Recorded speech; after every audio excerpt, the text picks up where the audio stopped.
Will the addition of Chris Paul reignite the Warriors for one more run? Ladies and gentlemen, welcome back to my series where I break down every NBA team looking at their offseason to give an analysis on how I think they'll perform this upcoming season. The team we'll be taking a look at today is the Golden State Warriors. The Warriors finished as a 6th seed in the Western Conference, and they were matched up against the upstart Sacramento Kings. The Kings were not given much of a chance by a lot of analysts, but they came out and won the first two games of the series. After that, it was all Golden State, winning 4 out of the next 5 games and advancing to the second round. In the second round, they were matched up against the Los Angeles Lakers, and they lost Game 1, but came back to win Game 2 in a blowout fashion. This gave the team a lot of hope, but unfortunately, the Lakers won the next 2 games, putting the defending champs on the brink of elimination.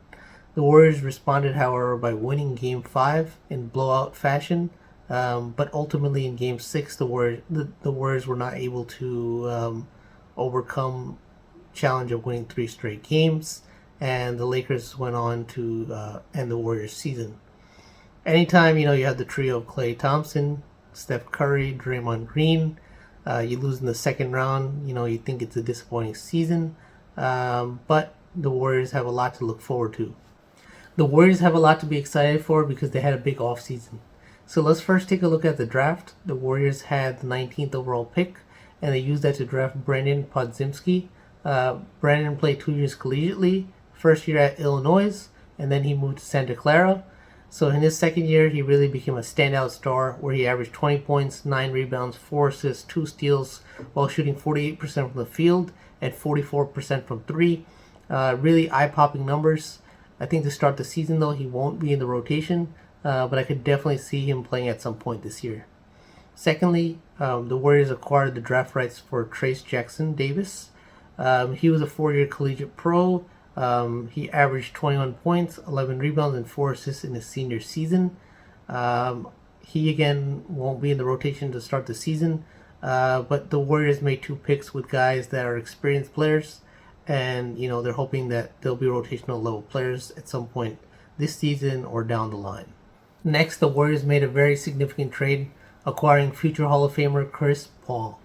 They parted ways with Jordan Poole, along with Ryan Rollins, Patrick Baldwin Jr., a 2030 first-round pick, and a 2027 second-round pick. This is a major win-now move by Golden State, saying we're trying to win a championship in the next year or 2. CP3 is a generational player, and he now has 2 of the greatest shooters next to him. Presumably, if he's a starter, the Warriors will go with a 3-guard lineup with Steph Curry, Klay Thompson, and then CP3 running the show, and he'll take a ton of pressure off Steph, who's done excellent as a guy that plays off the ball, but the Warriors will have a much smaller lineup. Then the Warriors decided to lock up their main core player, Draymond Green, for 4 years and $100 million. This is a fair deal for both sides. Draymond has shown that he's still one of the best defenders in basketball, but he has slowed down. I think it's a good move for the team as they're not overpaying him, but there was a lot of competition. There was quite a few teams interested in Draymond's services, and this wraps up the saga of them worrying about him leaving as a free agent and probably locks him up as a Warrior for the rest of his career. Now, when we look at some of the free agency moves made by the Warriors, they first signed Dario Saric to the veterans minimum, as well as Corey Joseph to the same terms. Dario has been a very capable shooter from the outside. Whether he's a stretch 4 or 5, I think it makes a ton of sense to add him to the team. He has not been the same player since he tore his ACL, but I do think at some point this season he'll be involved with the team's rotation. And then when we look at Corey Joseph, he's played the last couple of seasons with Detroit. He is a phenomenal shooter as well, shooting over 40% the last 2 seasons. I do think his role will vary. If the Warriors do go with a 3-guard lineup, you could see him potentially being the backup guard, whether that be point guard or shooting guard, but his role remains to be seen. Overall, this team is driven by the greatness of Steph Curry. He averaged nearly 30 points per game with 6 rebounds and 6 assists, and he just missed out on the 50-40-90 club, which he's already a part of just by 1 field goal percentage. And then, his backcourt mate Klay Thompson, after a couple seasons missed, is looking much more like himself. Averaged 22 points per game on 41% from 3. Having Andrew Wiggins back will be a huge lift for the team, as he's one of their youngest players in the core. But, averages close to 17 points per game and is a terrific defender. Ultimately, the Warriors should be one of the best offensive teams in basketball.